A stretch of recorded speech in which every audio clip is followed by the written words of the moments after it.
Oke, assalamualaikum warahmatullahi wabarakatuh. Welcome back to ramazaber.net. Pada kesempatan kali ini di sini kita ngebahas tentang video kompresor. Nah, sebenarnya fungsinya itu apa? Nah, fungsinya adalah untuk menurunkan size atau ukuran ya, teman-teman ya. Jadi ukuran dari video. Katakanlah contoh, ini aku punya video ukuran 54 MB. Nah, di sini aku mau kirimkan ke Google Drive, sedangkan koneksi internetku itu lambat, teman-teman. Lambat dan kuotaku terbatas. Aku pengen agar ini bisa menjadi lebih kecil dan aku bisa hemat kuota. Nah, sehingga di sini video kompresor jadi salah satu solusi seperti itu. Nah, tetapi ketika kalian tidak bermasalah dengan internet, kuota, kecepatan, itu ya saya rasa nggak perlu juga sih dikompres kayak gitu ya. Tinggal kirimkan aja bergiga-giga seperti itu. Nah, gitu bro.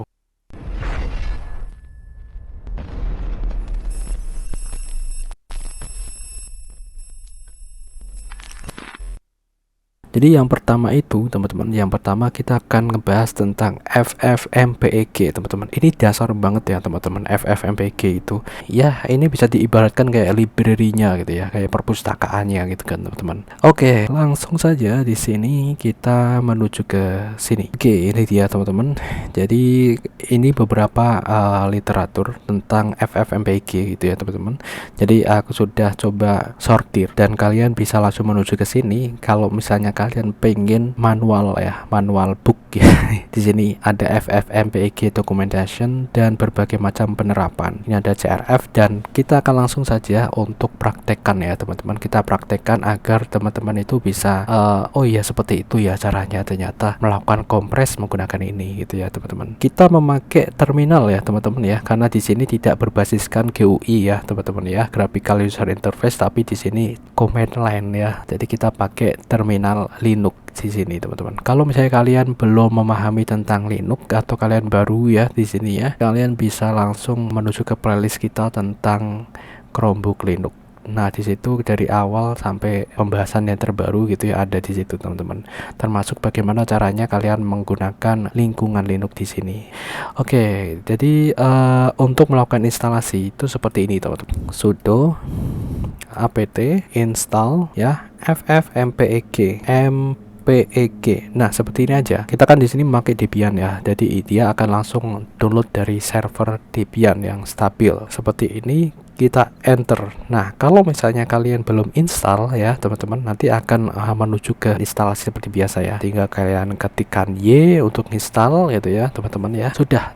Nanti akan menginstal dulu di unpack baru install seperti itu, dan udah kalian tunggu aja sampai selesai gitu ya. Tapi kalau misalnya seperti ini kan aku udah install, jadi seperti ini teman-teman ya. Ini aku sudah install, tinggal bagaimana cara kita menggunakan untuk melakukan kompres video. Nah, sebagai contoh di sini aku punya file yang ada di sini di drive Linux ya teman-teman. Jadi di sini tuh ada drive download, ini kan untuk keseluruhan ya teman-teman ya, sedangkan di sini itu di bagian lingkungan Linux ya. Kalau misalnya kalian mau ngapa-ngapain ya di sini lingkungan Linux yang berkaitan dengan Linux ya teman-teman di sini. Nah, ini tuh aku ada video ini quizsearch.mp4. Kalian bisa melakukan rename juga di sini untuk mempermudah kalian nanti menuliskan ya seperti itu. Jadi biar nggak panjang. Kalau misalnya kalian itu ada video yang panjang, kalian rename dulu ya. Kalian rename dulu seperti ini quizsearch, baru kalian enter. Nah, ini dia yang kita gunakan nanti. Oke, seperti itu ya. Nah, karena di sini kita ada di direktori utama, di sini ya videonya ada di direktori utama, jadi kita tidak perlu menuliskan path. Oke, seperti itu bro. Nah, caranya adalah langsung kalian panggil ffmpeg ya, kalian panggil seperti ini, lalu di sini kalian deklarasikan inputnya. Jadi inputnya itu yang tadi ya, video yang mau kalian kompres ya. Di sini quizsearch.mp4, quizsearch.mp4. Nah, seperti ini teman-teman. Nah, setelah itu di sini kalian panggil vcodec-nya. Vcodec itu video codec. Kalau misalnya acodec itu adalah audio codec ya teman-teman. Karena kita mau kompres video, jadi vcodec. Terus di sini kita panggil library-nya ya, lib. Karena di sini kan MP4-nya punya aku ini dia nggak HEVC ya teman-teman ya. Ini dia tidak HEVC. Oke, jadi dia MP4 biasa. Aku pakainya lib x264. Nah, seperti ini. Oke, jadi kalian juga bisa pelajari yang ada di sini nih, teman-teman. Dan di sini kita akan memakai CRF ya, teman-teman ya. CRF itu ini ya, constant rate factor.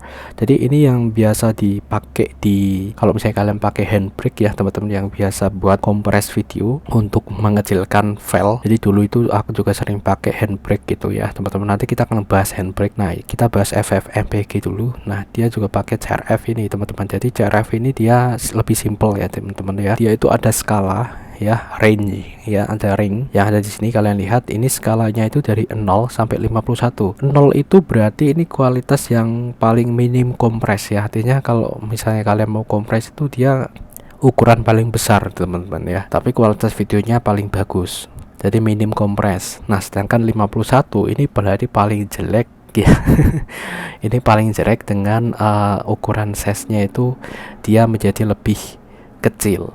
Nah, seperti itu. Jadi antara ini ya, teman-teman. Biasanya tengahnya misalnya 20 atau 23 gitu ya, untuk mendapatkan kualitas yang rata-rata.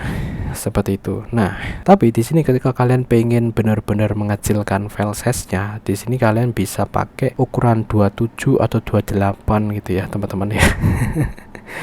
Seperti itu gitu ya. Misalnya di sini kita akan pakai main CRF. Nah, seperti ini ya, CRF. Terus kita deklarasikan untuk value-nya. Di sini aku pakai 29 deh. 29 aja. Terus di sini untuk outputnya, bro. Outputnya di sini aku kasih nama quick search. Oke, quick search output .mp4. Nah, seperti ini. Oke, sudah seperti ini sudah cukup ya, teman-teman. Jadi ini sudah cukup simple. Sebenarnya ada banyak sekali komen lagi, teman-teman, di sini. Kalau misalnya kalian lihat di sini itu ada komen presetnya. Untuk bagian preset untuk penggunaannya di sini ada contohnya. Misalnya di sini ya, main preset. Nah, ini dia, teman-teman. Ini preset ultra fast. Nah, ultra fast seperti ini, teman-teman. Nah, ini ada contohnya. Tapi kita nggak pakai ini gitu ya, teman-teman ya. Seperti itu. Itu adalah contohnya yang ada di sini. Kalian bisa pelajari sendiri di sini ya. Untuk linknya ada di sini. Oke. Ini untuk mempercepat langsung kita enter. Nah, seperti ini, bro. Dan ini adalah proses yang ada di belakangnya, bro. Seperti ini. Oke, jadi kalau misalnya kalian itu biasanya tuh cuman lihat pas kalau software konversi atau kompresornya itu ya, itu dia langsung melakukan encoding dengan ada animasi kayak gitu ya, dari 0% ke 100% kayak gitu. Nah, di sini kalian bisa lihat di belakang layarnya. Jadi itu seperti ini, teman-teman. Gitu. Nih pengkodean ya. Oke, kita lihat di sini. Dan ini untuk lama tidaknya ini terpengaruh dari video kalian, bro. Jadi berapa frame rate-nya, semakin tinggi frame rate-nya juga biasanya untuk hanya katakanlah hanya beberapa detik saja. Kalau frame rate-nya tinggi ya itu nanti akan lama juga gitu ya, teman-teman. Seperti itu, frame rate juga berpengaruh ya. Terus selain itu ukuran filenya juga itu berpengaruh karena itu juga berkaitan dengan hardware kalian. Karena di sini kita kan pakai Samsung Chromebook 4 yang memiliki hardware rendah ya, cukup rendah. Jadi maksimal Full HD itu udah benar-benar lama. Nah, ini sudah selesai, teman-teman. Kita akan lihat untuk hasilnya. Nah, ini dia, teman-teman. Kita lihat get info. Jadi dari file yang ukurannya itu 12 MB ya, seperti ini, dia menjadi ukuran 7 MB. Dengan CRF-nya tadi kita atur 29. Kita akan lihat hasilnya. Perbedaan cara eject storage eksternal di Chromebook dan Windows kayak gini, bro. Ini Nah, biasanya kayak gini tuh kelihatan itu ketika misalnya ya kalian itu terlalu ekstrim untuk melakukan kompres, itu dia akan kelihatan ketika objek bergerak, teman-teman. Biasanya ya nanti akan ada kayak gerakan bayangan gitu ya, teman-teman, kayak gitu biasanya loh. Jadi gitu di bagian motionnya itu dia akan berkurang, di situ akan terlihat. Tapi kalau misalnya pas di objek yang dia diam, misalnya orang pidato itu kan biasanya kan dia diam ya, tidak terlalu banyak bergerak. Walaupun mungkin tangannya ya yang kayak gitu ya biasanya nggak terlalu kelihatan sih gitu, teman-teman. Kalau di Chromebook sekali klik aja untuk eject, klik set, sudah eject, teman-teman, dan itu save. Nah, ini tidak terlalu berbeda ya, teman-teman ya, kalau kalian lihat perbedaan cara eject storage eksternal ya, kualitasnya tidak terlalu berbeda jauh ya teman-teman, cuman ini file size-nya dia menjadi lebih turun. Nah kalau misalnya kalian pengen turun lagi, tinggal kalian naikkan aja untuk CRF-nya, misalnya jadi 33 atau 35.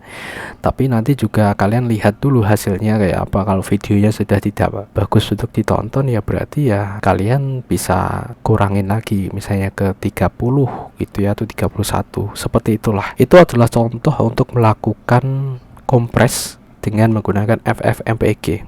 Sebenarnya ada banyak sekali komen yang ada di sini, tapi di sini aku coba contohkan yang paling gampang aja teman-teman. Kalau misalnya kalian itu pengen coba yang lain, komen yang lain, misalnya untuk pendefinisian bitrate ataupun di sini untuk presetnya slow atau fast dan lain sebagainya kayak gitu, ya kalian bisa tambahkan gitu ya teman-teman di sini. Nah ini udah ada sampelnya, ada contohnya gitu ya teman-teman, seperti itu. Tapi intinya adalah ini tadi ya teman-teman, kita harus mendefinisikan input videonya dulu, inputnya, terus itu pakai apa library-nya ya, targetnya, lalu kita definisikan outputnya gitu bro, seperti itu. Oke gitu bro, itu untuk FFmpeg ya. Oke selesai, itu adalah beberapa pembahasan tentang FFmpeg.